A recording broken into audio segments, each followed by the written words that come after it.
क्या नारायणी सेना कलयुग में फिर से प्रकट होगी? नारायणी सेना, जिसे भगवान श्रीकृष्ण की दिव्य सेना कहा जाता है, का उल्लेख महाभारत में मिलता है। यह सेना द्वारका के यदुवंशी वीरों की थी, जो युद्ध में अद्वितीय शक्ति और पराक्रम के लिए जानी जाती थी। महाभारत युद्ध के समय जब अर्जुन और दुर्योधन श्रीकृष्ण से सहायता मांगने गए, तब श्रीकृष्ण ने एक ओर अपनी नारायणी सेना और दूसरी ओर स्वयं को निरशस्त्र रूप में चुनने का विकल्प दिया। दुर्योधन ने सेना को चुना, जबकि अर्जुन ने श्रीकृष्ण को सारथी रूप में अपनाया। परिणामस्वरूप नारायणी सेना कौरवों की ओर से लड़ी और अंततः कुरुक्षेत्र युद्ध में समाप्त हो गई। कलयुग में नारायणी सेना की पुनः प्रकट होने की संभावना।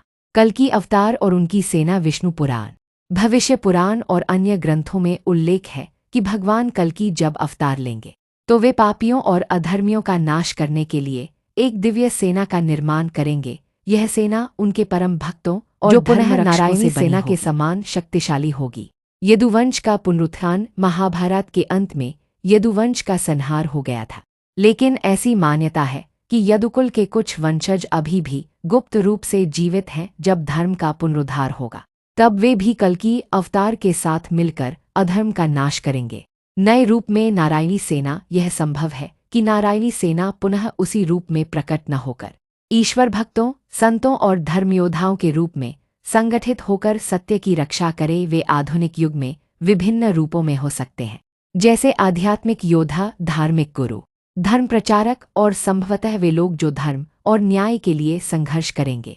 भारत के एक पवित्र स्थान जिसे श्रीधाम कहा जाता था, वहाँ एक साधु जिसका नाम ऋषि वेदव्रत था, तपस्या में लीन था। उसे भगवान नारायण के दर्शन हुए। भगवान ने कहा, हे महात्मा, कलयुग के इस घोर अंधकार में सत्य का प्रकाश दिखाने का समय आ गया है। अधर्म बढ़ गया है, परंतु मेरी नारायणी सेना फिर से प्रकट होगी। ये वही वीर होंगे जो पूर्व जन्म में मेरी सेवा कर चुके हैं और अब पुनः जन्म लेकर धर्म रक्षा के लिए तैयार हो रहे हैं। ऋषि वेदव्रत ने भगवान से पूछा, प्रभु, यह कैसे संभव होगा? नारायणी सेना तो महाभारत के युद्ध में नष्ट हो गई थी। भगवान ने उत्तर दिया, वे योद्धा समाप्त नहीं हुए थे।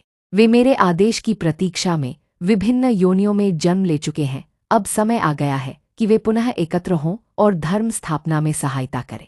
धर्मरक्षकों का जागरण। भगवान की यह भविष्यवाणी सत्य सिद्ध होने लगी। संसार के विभिन्न कोनों में जन्मे कुछ साधारण मनुष्यों को अचानक दिव्य स्वप्न और आंतरिक संकेत मिलने लगे। कांचीपुरम में एक युवा सन्यासी अर्जुनानंद को दिव्य स्वप्न आया, जिसमें उन्हें श्रीकृष्ण ने दर्शन दिए और कहा, हे पुत्र, तुम वही योद्धा हो जो पूर्व जन्म में मेरी सेना के सेनापति थे। अब समय आ गया है कि तुम अपने शस्त्र उठाओ और धर्म स्थापना में योगदान दो। हिमालय में ध्यानस्थ योगी कपिलेश्वर को एक दिन गहरी समाधि में नारायण का संदेश मिला, धर्म की रक्षा का समय आ गया है। अपने शिष्यों को तैयार करो, क्योंकि सत्य का युद्ध प्रारंभ होने वाला है। राजस्थान के मरुस्थल में एक किसान वीरनाथ, जो पहले साधारण जीवन जी रहे थे, उन्होंने देखा कि उनके स्पर्श मात्र से शस्त्र दिव्य रूप से चमकने लगे। वे समझ गए कि यह कोई साधारण संकेत नहीं है। नव नारायणी सेना का संगठन। धीरे धीरे ये सभी योद्धा एक दूसरे से जुड़े। उनकी आत्माएं पहले से ही पहचानती थीं कि वे सब किसी बड़े उद्देश्य के लिए जन्मे हैं। उन्होंने ऋषि वेदव्रत के मार्गदर्शन में एक संगठन बनाया, जिसे नव नारायणी सेना कहा गया। इस सेना के सदस्य कोई राजाओं की तरह नहीं थे, बल्कि साधारण मनुष्यों की भांति समाज में रहकर गुप्त रूप से अधर्म के विरुद्ध संघर्ष कर रहे थे। उनका मुख्य उद्देश्य था अधर्म से युद्ध और कल्कि अवतार।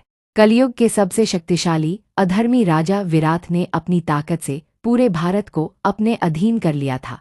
उसने धर्म को समाप्त करने की शपथ ली थी और स्वयं को साक्षात ईश्वर घोषित कर दिया था। जब राजा विराट ने एक विशाल नरसंहार का आयोजन किया, तब नव नारायणी सेना ने उसके महल पर आक्रमण किया। यह युद्ध कोई साधारण युद्ध नहीं था, यह सत्य और असत्य के बीच अंतिम संघर्ष था। युद्ध के अंतिम क्षणों में जब वीर योद्धा अंतिम सांस ले रहे थे, तभी आकाश से एक दिव्य प्रकाश उतरा। यह भगवान कल्कि का अवतरण था। उन्होंने अपने अद्वितीय खड्ग तलवार ऐसे राजा विराट का संहार किया और घोषणा की,